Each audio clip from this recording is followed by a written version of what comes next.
की उम्मीद वाले मोर्चे से कांकेर में नक्सली मुठभेड़ पर बड़ा अपडेट मिल रहा है। जानकारी मिल रही है कि अबुझमाड़ के जंगल में रुक रुक कर जारी मुठभेड़ और देर रात 5 नक्सलियों के शव जिला मुख्यालय लाए गए और इस पूरी कार्रवाई की लगातार जानकारी न्यूज 18 आप तक पहुंचा रहा है। नक्सलियों के शव लेकर जवान पहुंचे हैं जिला मुख्यालय। यह पहली बार होगा इस तरह से, बिरले ही होता है। पहली बार यह हुआ है कि देर रात या कहें पूरी रात एंटी नक्सल ऑपरेशन जारी रहा है। न्यूज 18 मध्य प्रदेश छत्तीसगढ़ पर सुपर एक्सक्लूसिव तस्वीर है और लगातार ये तस्वीरें, ये जानकारी हम आप तक पहुंचाते रहेंगे क्योंकि लक्ष्य है नक्सलवाद के खात्मे का, मुख्य धारा से उन लोगों को जोड़ने का जो किसी कारण भटक कर रास्ते से अलग हो गए हैं और जिन्होंने समाज की मुख्य धारा को छोड़कर हिंसा का रास्ता अपना लिया है। उन्हें या तो वापस लौटना होगा या लौट जाना होगा जहां से वो आए हैं। या तो वापस आओ वरना जाओ, यही एक सूत्रीय कार्यक्रम 2026 तक नक्सल मुक्त भारत, इसी टारगेट के साथ 1400 जवानों का मतलब है टारगेटेड ऑपरेशन। और इस ऑपरेशन की सफलता का अब ये पैमाना कहां तक पहुंचा, ये जानने के लिए चलेंगे हमारे सहयोगी खेमनारायण शर्मा इस वक्त हमारे साथ जुड़ गए। खेमनारायण, ये नक्सलवाद के खिलाफ जो कार्रवाई चल रही है बीते 3 दिनों से ये लगातार हम देख रहे हैं, इसमें और तेजी आई है। अभी क्या कुछ डिटेल्स मिल पा रही है, क्या है ताजा अपडेट्स? आशीष, आपको मैं बताना चाहूंगा कि 16 नवंबर की सुबह से जो मुठभेड़ जारी है वो मुठभेड़ जो है अब तक जारी है। रुक रुक कर जो है अबुझमाड़ के जंगल में फायरिंग शुरू है और जवान जो है वहां पर डटे हुए हैं और ये इतिहास में पहली बार होगा कि अबुझमाड़ के जंगल के अंदर जो है जवान रुक कर जो है इस तरीके से मोर्चा संभाले हुए हैं, क्योंकि नक्सली तो अबुझमाड़ के जो क्षेत्र है उसकी जानकारी रखते हैं, लेकिन जो जवान जो है इस बार जो है 3 दिनों तक जो है रुक कर वहां पर नक्सलियों से मोर्चा संभाले हुए हैं और अभी भी जो है वहां पर रुक रुक कर फायरिंग हो रही है। नक्सलियों के द्वारा क्रॉस फायरिंग की जा रही है ताकि वो भाग कर निकल सके, लेकिन जो जवान वहां पर तैनात है उन्होंने चारों तरफ से जो है नक्सलियों को घेरे रखा है और जो है इस मुठभेड़ में अब तक 5 नक्सलियों का 100 बरामद किया गया है, हथियार बरामद किया है, जिसे लेकर जवानों की एक टुकड़ी अब जंगल के बाहर आ गई है और अब उन्हें जिला मुख्यालय पहुंचा लिया गया है और मेडिकल कॉलेज में अभी उनका 100 रखा गया है। जी, बहुत धन्यवाद खेमनारायण इस अपडेट के लिए। और ये तस्वीरें जो आप देख रहे हैं ये दरअसल पूरे ऑपरेशन को बिल्कुल समाप्त करने की ओर बढ़ती तस्वीरें हैं, जहां नक्सलवाद के खिलाफ लगातार मोर्चा संभाले हुए सुरक्षा बलों और पुलिस के जवानों के द्वारा जो कार्रवाई अंजाम दी जा रही है उसे 4 तस्वीरों में हम आपको दिखा रहे हैं, जहां एक तरफ जो 5 नक्सली इस क्रॉस फायरिंग में मारे गए, उसके बाद उनके पास से जो हथियार बरामद हुए और इस ऑपरेशन को अंजाम देकर लौट रहे जवानों की टुकड़ी और सर्च ऑपरेशन अभी भी जारी रहेगा।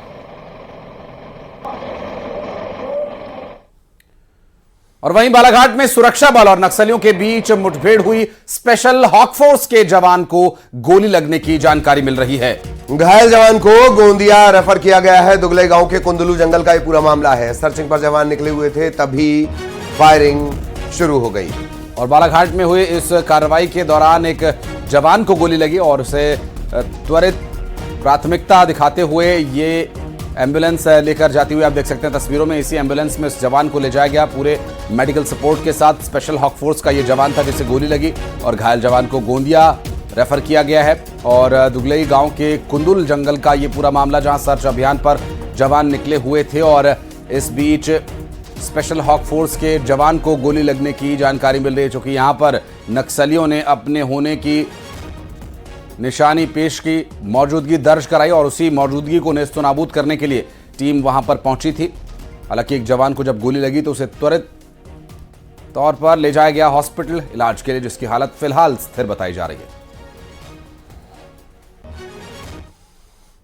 और बालाघाट में हुई इस नक्सल मुठभेड़ पर मुख्यमंत्री डॉक्टर मोहन यादव ने पोस्ट किया है।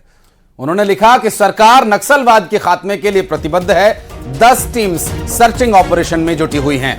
नक्सलवाद के खिलाफ लड़ाई जारी रहेगी। घायल जवान का बेहतर इलाज कराने के निर्देश उन्होंने दिए हैं। बालाघाट के कुंदुल के जंगल में यह मुठभेड़ हुई थी और मुख्यमंत्री खुद इस पूरे घटनाक्रम पर नजर बनाए हुए हैं। और मध्य प्रदेश की यदि ये कहा जाए तो गलत नहीं होगा, लगभग एकमात्र ही ये जिला बालाघाट जहां पर कि इस वक्त नक्सल प्रभाव कुछ प्रतिशत देखने को मिलता है और इसी क्षेत्र को नीट एंड क्लीन करने के इरादे से ये ऑपरेशन चलाए जा रहे हैं और खुद मुख्यमंत्री इस पर निगरानी बनाए हुए हैं। आप ठीक है? हाँ सर, मैं ठीक हूँ। हाँ बहुत सीरियस कंडीशन में आए थे। हाँ हाँ उन्होंने जो भी इमरजेंसी में पूरा मेहनत करके जी। 2 घंटे के अंदर उनको ऑपरेट किया है। बहुत अच्छा। कहाँ लगी है उनको? सर ब्रेन के अंदर है पूरा मार, बुलेट गया है अंदर उनके। अच्छा, तो ब्रेन के अंदर आप कंट्रोल कर लोगे? ऐसा तो नहीं हमको कहीं और भेजना हो, दिल्ली वगैरह मुंबई भेजना है क्या? सर मुझे कल एक ऑपरेशन के बाद का सीटी स्कैन करने दीजिए, मैं आपको बता दूंगा अगर ऐसा मेरी तरफ से कुछ होगा तो। नहीं अभी आपको और लेकिन मैं कॉन्फिडेंट हूँ कि मैं मैनेज कर लूंगा। नहीं तो उनकी अभी कंडीशन कॉन्शियस में अनकॉन्शियस है, कैसे है वो? अनकॉन्शियस आए तो भी अनकॉन्शियस ही थे, कुछ बात नहीं कर पा रहे थे वो। अभी आंखें खोल रहे थे थोड़ी बहुत। अभी सुला के रखा है सर, बीपी नहीं बढ़ना चाहिए इसलिए। अच्छा, तो बुलेट निकल गई? सर बुलेट नहीं निकाली है, बहुत ही क्रिटिकल जगह पे थी वो। बुलेट निकालने जाते तो और ब्रेन डैमेज हो सकता था। अभी ब्रेन का स्वेलिंग कम करने के लिए जो सर्जरी करते हैं हम वो किए हैं सर। नहीं तो चलो मैं बात करूंगा, है ना? आप पूरी तरह से चिंता कर लो, मेरे भी अपने अफसरों से मैं बात करता हूँ। हमारा जवान बहुत बहादुर जवान है और सरकार पूरी उस जवान के साथ खड़ी और आपके साथ भी खड़ी। आप हिम्मत से अच्छे अच्छा जो अच्छा हो सकता है वो करने का प्रयास करना। हमारे किसी भी जवान के किसी भी प्रकार की ऐसी स्थिति में मुझे दुख है कि वो ऐसी घटना हुई है, लेकिन जो घटना हुई वो घटना वालों को भी नहीं छोड़ेंगे। और आप प्रॉपर चिंता करना, घर वाले परिवार वालों के साथ भी सरकार है, मेरी अपनी ओर से उनके प्रति सहानुभूति और आपके प्रति भी मैं आपको धन्यवाद देता हूँ। अपने समय पे संभाला है और जितना बन सकता हम जरूर कुछ करेंगे, है ना? कोई भी बात हो बिना संकोच हमको बताना, हम पूरी मदद करेंगे। अगर हमको लगता है एम्बुलेंस से पहुंचाना है, कहीं हटाना, कहीं ले जाना, तो वैसा कर सकते। और लौटते हैं अब राजधानी दिल्ली की तरफ, जहां दिल्ली वालों की सांसों पर एक बार फिर से संकट गहराता नजर आ रहा है। दिल्ली में बढ़ते प्रदूषण को देखते हुए आज से ग्रैब 4 लागू हो गया है। दिल्ली में ग्रैब 4 लागू होने की वजह से दिल्ली के सभी स्कूलों के लिए ऑनलाइन क्लास का आदेश जारी हुआ है। और आपको बता दें कि सिर्फ 10वीं कक्षा और 12वीं कक्षा के ऑफलाइन क्लासेस होंगी, यानी 10वीं और 12वीं कक्षा के स्टूडेंट्स को स्कूल जाना होगा। और जो अन्य क्लासेस हैं कक्षा 6 से लेकर, यानी 1 से लेकर 6 और 6 से लेकर कक्षा 9 तक और 11वीं कक्षा के जो छात्र छात्रा हैं वो ऑनलाइन क्लासेस ले सकेंगे। दिल्ली के पर्यावरण मंत्री आज दोपहर 12 बजे एक बड़ी मीटिंग करने वाले हैं। इस मीटिंग के दौरान ग्रैब 4 की पाबंदियों को सख्ती से लागू करने को लेकर चर्चा होगी। ग्रैब 2 के वक्त भी मंत्री जी ने इतनी ही अहम मीटिंग की थी। उस अहम मीटिंग का क्या नतीजा निकला? अब ग्रैब 4 लागू करने की नौबत आ गई है। ग्रैब 4 की पाबंदियों के तहत दिल्ली में आज से ट्रकों की एंट्री पूरी तरह से बंद। और सिर्फ जरूरी सेवाओं के लिए जो ट्रक्स सामान लेकर आ रहे हैं, जिसमें दवाइयां या फिर खाने पीने की सामान या और अन्य कोई आवश्यक वस्तु जो जिसकी बहुत आवश्यकता है, उसी ट्रक को एंट्री दी जाएगी और वो भी स्पेशल परमिशन के साथ। इधर कटनी में स्वर्गीय माधवराव सिंधिया की प्रतिमा को लेकर सियासत गरमाई हुई है। दरअसल प्रतिमा के अपमान के मुद्दे को लेकर मध्य प्रदेश कांग्रेस ने बीजेपी नेता ज्योतिरादित्य सिंधिया से सवाल किया। सोशल मीडिया पर मध्य प्रदेश कांग्रेस ने लिखा कि सिंधिया जी, आपकी पार्टी हमारे नेता का अपमान कर रही है और कांग्रेस अपने नेता का अपमान बर्दाश्त नहीं करेगी। मध्य प्रदेश कांग्रेस ने आरोप लगाया है कि बीजेपी में महापुरुषों के अपमान की परिपाटी चल पड़ी है। ट्वीट के साथ ही एमपी कांग्रेस ने वो वीडियो भी शेयर किया है जिसमें माधवराव सिंधिया की प्रतिमा को गले में फंदा डालकर पोकलेन मशीन की मदद से हटाया जा रहा है। साथ ही आपको यह भी बता दें कि इस पूरे मामले में प्रदेश के मुख्यमंत्री डॉक्टर मोहन यादव ने पहले ही सख्त कार्रवाई के निर्देश दिए थे और सीएम डॉक्टर मोहन यादव ने सख्ती के बाद जब उन्होंने सख्ती दिखाई तो एनएचएआई ने 2 अधिकारियों समेत 4 कर्मचारियों को भी निलंबित कर दिया था। और अब इस पूरे मामले पर सियासत भी चरम पर है, जहां प्रदेश कांग्रेस बीजेपी से ज्योतिरादित्य सिंधिया से सवाल पूछ रही है। वासु चौरे हमारे सहयोगी इस वक्त हमारे साथ जुड़ गए। वासु, ये प्रतिमा का अपमान या फिर अब राजनीतिक रस्साकशी का कारण बन गया है? निश्चित तौर पर देखिए, कटनी का जो वीडियो वायरल हुआ जिसमें पोकलीन मशीन की मदद से गले में रस्सी बांधकर माधवराव सिंधिया की जो मूर्ति है, जो प्रतिमा है, उसको हटाने का काम किया गया। उसके बाद अब जो सियासत है वो गर्मा गई है। इस पूरे मामले को लेकर बीजेपी और कांग्रेस दोनों ही दल जो है वो अब आमने सामने आ गए हैं। कांग्रेस ने सोशल मीडिया पर पोस्ट किया, पोस्ट करके ज्योतिरादित्य सिंधिया के उस बयान का जिक्र किया जब 2018 के बाद सरकार बनी थी और 19 के समय जब मध्य प्रदेश में सरकार बदलने का, गिरने का जो घटनाक्रम चल रहा था, तो उस दौरान उन्होंने एक बात कही थी कि उसूलों पर आ जाए तो टकराना जरूरी है। और उसी का बयान का जिक्र करते हुए कांग्रेस जो है वो तमाम जो सवाल है वो खड़े कर रही है। ज्योतिरादित्य सिंधिया से पूछ रही है कि अब उनका क्या कुछ स्टैंड जो है वो रहने वाला है। और तरीके के अलग अलग जो वीडियोस हैं वो भी इसको लेकर सोशल मीडिया पर वायरल हो रहे हैं। बहरहाल दूसरी ओर प्रशासन का ये कहना है कि इस पूरे मामले की जांच जो है वो कराई जा रही है। 4 कर्मचारियों को निलंबित कर दिया गया है। अन्य जो भी लोग दोषी होंगे उन पर भी जो कार्रवाई है वो की जाएगी। और जाहिर तौर पर माधवराव सिंधिया देश के बड़े नेता रहे हैं, केंद्रीय मंत्री रहे हैं, महत्वपूर्ण जिम्मेदारियों को निभाया है, मध्य प्रदेश का बड़ा नाम वो रहे हैं। तो दोनों ही दल जो हैं इस पूरे घटनाक्रम सामने आने के बाद निंदा जरूर कर रहे हैं, लेकिन इसके बावजूद जो सियासत है वो जमकर हो रही है। जी बहुत धन्यवाद वासु इस अपडेट के लिए। सहयोगी वासु चौरे अपडेट दे रहे थे। और द प्रतिमा पॉलिटिक्स अभी शुरू हो चुकी है। निश्चित तौर पर वार पलटवार के सिलसिले आज चलेंगे। चलिए बढ़ते हैं आगे और आपको बता दें गुना से एक और अहम खबर, जहां खाद के लिए किसान लंबी कतार में खड़े हैं और रात भर किसानों ने यह कतार लगाए रखी। नानाखेड़ी मंडी के डबल लॉक गोदाम का यह मामला है। सुबह 8 बजे किसानों को टोकन मिलेगा। इसी उम्मीद में रात भर ये किसान यहां पर बैठे रहे, लेटे रहे। रात काटने के लिए जो कर सकते थे कर पाए और गेहूं और चने की बुआई होनी है। ऐसे में कृषि उप संचालक ने खाद की कमी से इनकार किया है और ये तस्वीरें कृषि उप संचालक के बयान से बिल्कुल भी मेल नहीं खा रही हैं। अभी देखिए, ये गुना, मुरैना, भिंड, पूरे चंबल संभाग में भी यही स्थिति बनी हुई है, जहां आज ऑनलाइन 15 से 20 मिनट में, आधे घंटे में आपको पिज्जा से लेकर तमाम खाने पीने की सुख सुविधा आपके घर पे उपलब्ध है। तो वहीं डीएपी के लिए रात भर इस तरह से लाइन लगानी पड़ रही है। ये सिस्टम की खामी कहें, किसानों की बदकिस्मती कहें, या फिर वक्त की मार।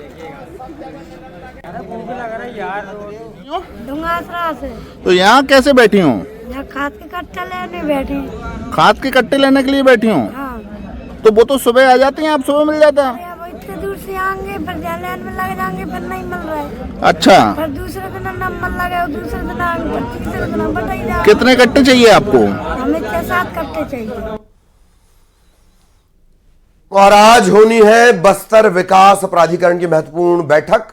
चित्रकूट में ये अहम बैठक होनी है और इस बैठक में प्रदेश के मुख्यमंत्री विष्णुदेव साय अध्यक्षता करेंगे और प्राधिकरण के उपाध्यक्ष समेत सभी सदस्य इसमें शामिल होंगे। संभाग के सभी जिलों के विकास पर यहां चर्चा की जानी है और आदिवासियों के उत्थान और विकास पर मंथन के लिए यह महत्वपूर्ण बैठक बुलाई गई है। और आज बस्तर विकास प्राधिकरण की इस बैठक में कई महत्वपूर्ण विषयों पर चर्चा की जाएगी, जो कि चित्रकूट में आयोजित की जानी है। बस्तर विकास प्राधिकरण की इस बैठक में प्रदेश के मुख्यमंत्री विष्णुदेव साय अगुवाई करेंगे। प्राधिकरण के उपाध्यक्ष समेत सभी सदस्य इसमें शामिल होंगे। संभाग के सभी जिलों के विकास पर चर्चा इस बैठक के दौरान होगी। और युगल तिवारी हमारे सहयोगी इस वक्त फोन लाइन पर हमारे साथ जुड़ेंगे। युगल, बस्तर विकास प्राधिकरण की बैठक के बारे में क्या डिटेल्स मिल पा रही है? कितने बजे से बैठक होनी है? कौन कौन इस बैठक में अपेक्षित है? जी देखिए, मुख्यमंत्री विष्णुदेव साय आज बस्तर के लिए रवाना होंगे। चित्रकूट के बस्तर विकास प्राधिकरण की बैठक में शामिल होंगे। 4 बजे ये बैठक होगी। जगदलपुर में सीएम रात्रि विश्राम भी करेंगे और इनकी ही अध्यक्षता में सीएम विष्णुदेव साय की अध्यक्षता में अहम बैठक होगी। और प्राधिकरण की उपाध्यक्ष जो लता उसेंडी को बनाई गई है, सहित अन्य सदस्य भी इस बैठक में शामिल होंगे। संभाग के सभी जिलों के विकास योजनाओं पर विशेष रूप से चर्चा होगी। आदिवासियों के उत्थान और विकास पर इस बैठक में अहम मंथन होगी, क्योंकि माओवाद प्रभावित क्षेत्र भी है, संभाग भी है, और ऐसे में वहाँ किस तरह से विकास कार्यों को अमली जामा पहनाया जाए और धरातल पर शासन की योजना को कैसे उतारा जाए। और जनरली जब योजनाओं को उतारा जाता है तो कई तरह की दिक्कतें आती है, तो उन अड़चनों को वहाँ जो बैठे मौजूद अधिकारी भी रहेंगे उनसे तत्काल निर्देश देंगे ताकि किसी तरह की अड़चन न हो और विकास बाधित न हो और बल्कि क्षेत्र का जो समग्र है वो विकास हो। बिल्कुल, बहुत धन्यवाद युगल, लेकिन आप हमारे साथ बने रहें, एक और अहम खबर को लेकर भी हम युगल से चर्चा करेंगे। और बढ़ते हैं आगे, रायपुर से एक अहम खबर आपको बता दें, राज्य सेवा परीक्षा के लिए आज से इंटरव्यू कंडक्ट किए जाने। राज्य सेवा परीक्षा 2023 के लिए ये इंटरव्यू किए जाने हैं। 28 नवंबर तक इंटरव्यू साक्षात्कार चलेंगे। 242 पदों के लिए साक्षात्कार होने हैं। आपको बताते चलें कि इंटरव्यू में 703 अभ्यर्थियों के शामिल होने की जानकारी है। पहले 15 अक्टूबर से ये इंटरव्यू होना था, लेकिन अब ये रीशेड्यूल किया गया है, तो ये राज्य सेवा परीक्षा के लिए आज से इंटरव्यू कंडक्ट किए जाएंगे और उन 703 अभ्यर्थियों के लिए ये एक बहुत बड़ा मौका होगा जो राज्य की सेवा के लिए आज इंटरव्यू देने के लिए पहुंचेंगे। और इसमें कितने राज्य की सेवा के लिए उत्तीर्ण होंगे और किन्हें दोबारा प्रयास करना होगा, आज स्पष्ट हो जाएगा। युगल तिवारी हमारे सहयोगी लगातार हमारे साथ जुड़े हैं, इस पर भी अपडेट लेंगे उनसे। युगल, आज महत्वपूर्ण दिन है उन 703 अभ्यर्थियों के लिए जो इंटरव्यू देने जा रहे हैं। जी बिल्कुल, देखिए राज्य सेवा के ये जो इंटरव्यू होंगे उसके लिए है 2023 के लिए इंटरव्यू का आयोजन किया जाएगा। आज से 28 नवंबर तक ये जो साक्षात्कार है, इंटरव्यू है, वो चलेगा। पहले इसमें कुछ बदलाव जरूर किए गए हैं। पहले 150 अंक के जो इंटरव्यू होते थे, अब उसमें कटौती की गई है। 100 अंक का ये इंटरव्यू होगा। मुख्य परीक्षा में अगर हम बात करें तो 3,597 अभ्यर्थी है वो शामिल हुए थे।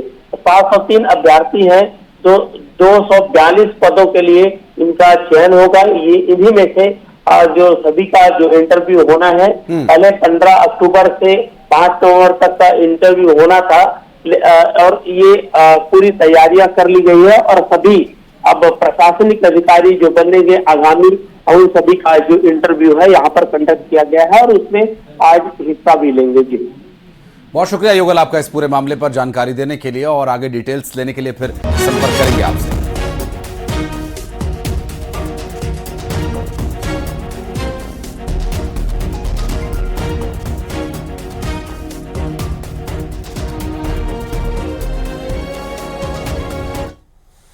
और अब बड़ी खबर भोपाल से आपको बता दें, वीआईपी रोड पर रफ्तार का कहर, डिवाइडर से टकराई है तेज रफ्तार बाइक। आपको बता दें कि बाइक सवार युवक और महिला गंभीर रूप से घायल हुए और घायलों को एम्बुलेंस से अस्पताल भेज दिया गया है। कोहे फिजा थाना इलाका लगता है, खानू गांव का यह मामला है। खानू गांव के जिस इलाके में यह एक्सीडेंट हुआ है, बहुत शार्प टर्निंग, और वहां पर अगर रफ्तार पर काबू ना रखा जाए तो स्थितियां ऐसी बनती हैं जो आप तस्वीरों में देख रहे हैं। और इन खबरों को दिखाने के पीछे एक मकसद हमारा ये भी है कि आप सड़क पर सुरक्षित चलें, यातायात नियमों का पालन करें और थोड़ा देर से सही लेकिन घर पर सुरक्षित पहुंचेंगे तो परिवार वालों को भी तसल्ली होगी। लेकिन इस तरह की घटनाएं अब इन दिनों बढ़ रही है, रफ्तार ज़्यादा होने की वजह से कई बार 4 पहिया वाहन और 2 पहिया वाहनों पर से जो नियंत्रण खो जाता है वो इस तरह के परिणाम दे जाता है।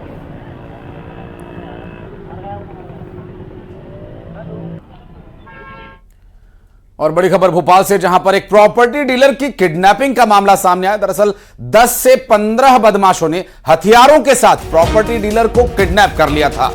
इसके बाद 30 लाख की फिरौती लेकर उसे छोड़ दिया गया। फिरौती मिलने के कुछ दिन बाद बदमाशों ने प्रॉपर्टी डीलर से फिर 10 करोड़ मांग ली। बहरहाल प्रॉपर्टी डीलर की शिकायत पर कोलार थाना पुलिस मामले की तफ्तीश में जुटी हुई है।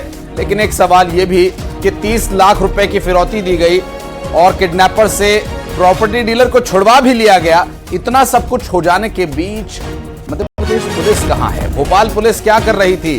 क्या पुलिस पर से लोगों का इकबाल खत्म हो गया है जो वो अब बदमाशों को ही फिरौती देकर अपनी प्रोटेक्शन के लिए प्रोटेक्शन मनी दे रहे हैं? अब ये एक बहुत ही गंभीर प्रश्न है, क्योंकि एक बार पैसे देने के बाद अब उनकी हिमाकत इतनी बढ़ गई है कि वो 10 करोड़ रुपए की मांग कर रहे हैं।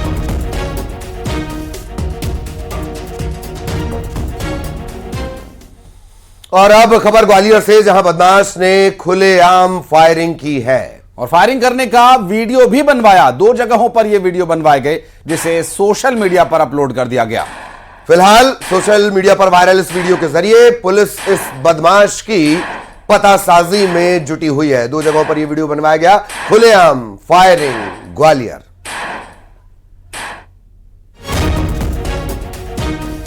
ग्वालियर में बदमाश ने खुलेआम फायरिंग की है। न सिर्फ फायरिंग की है बल्कि वीडियो बनाया, सोशल मीडिया पर इसे वायरल भी कर दिया गया। गुनाह के गढ़ में खुलेआम गोलीबारी।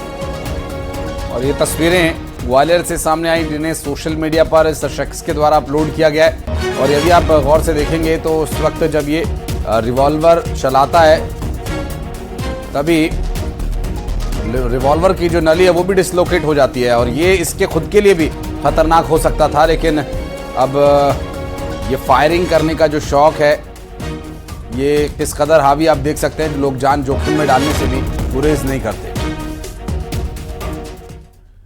और बढ़ते आगे खरगोन से अगली खबर, जहां पर करौंदिया खुर्द गांव में जमीन विवाद में 7 दबंगों ने 3 महिलाओं की लाठी और डंडों से जमकर पिटाई की। इस पूरे घटनाक्रम का वीडियो सोशल मीडिया पर तेजी से वायरल हो रहा है। पुलिस इस मामले की पड़ताल में जुटी हुई है। खरगोन के करौंदिया खुर्द गांव का मामला।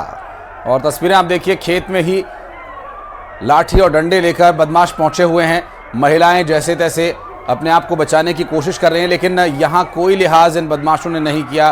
क्या उम्रदराज महिला और क्या आधेड़, ये बस डंडे चलाते रहे और महिला के सिर पर भी देखिए डंडा मारा गया है। और यहां महिलाएं जान बचाकर भागती नजर आई। खरगोन से ये तस्वीरें सामने आई हैं, करौंदिया खुर्द गांव का ये पूरा मामला। और यहां भी वही प्रश्न, पुलिस का इकबाल कहां है।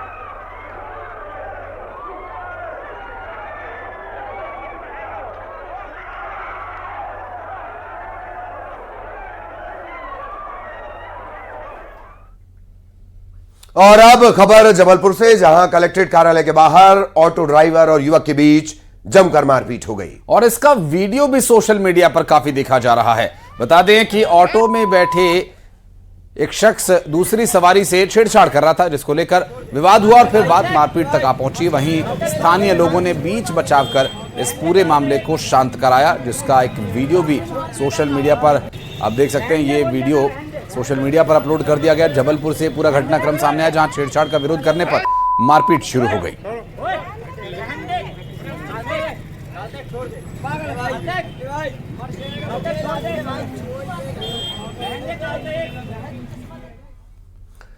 इधर खरगोन के महेश्वर में 3 दिवसीय निमाड़ उत्सव का समापन हो गया। नर्मदा जी के तट पर अहिल्या घाट पर आयोजित हुए 31वें निवाड़ उत्सव के समापन के मौके पर काठी और डिंडौरी के कलाकारों ने गुदुम्बाजा नृत्य से समा बांध दिया।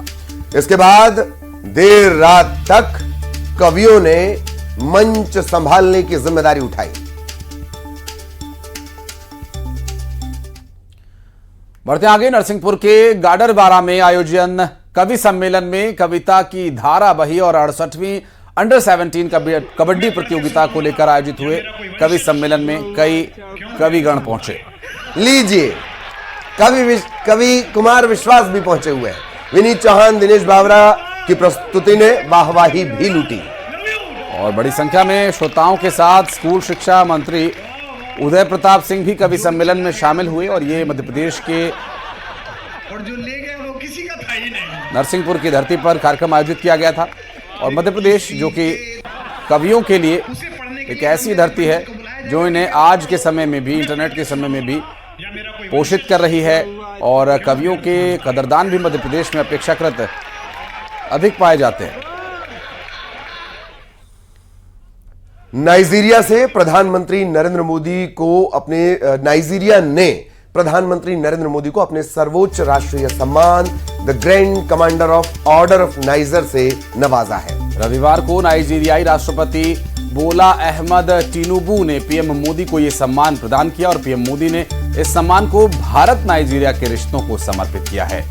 इस मौके पर पीएम मोदी ने कहा कि वो नाइजीरिया के राष्ट्रीय सम्मान के लिए नाइजीरिया सरकार, नाइजीरिया की जनता का दिल से आभार व्यक्त करते हैं। उन्होंने कहा कि यह सम्मान 140 करोड़ भारतीयों, भारत नाइजीरिया की गहरी मित्रता को समर्पित है और प्रधानमंत्री नरेंद्र मोदी ये अवार्ड हासिल करने वाले विश्व के दूसरे नेता हैं। इससे पहले क्वीन एलिजाबेथ को ये सम्मान दिया गया था, जिसके बाद अब प्रधानमंत्री नरेंद्र मोदी को नाइजीरिया ने ये सम्मान दिया है।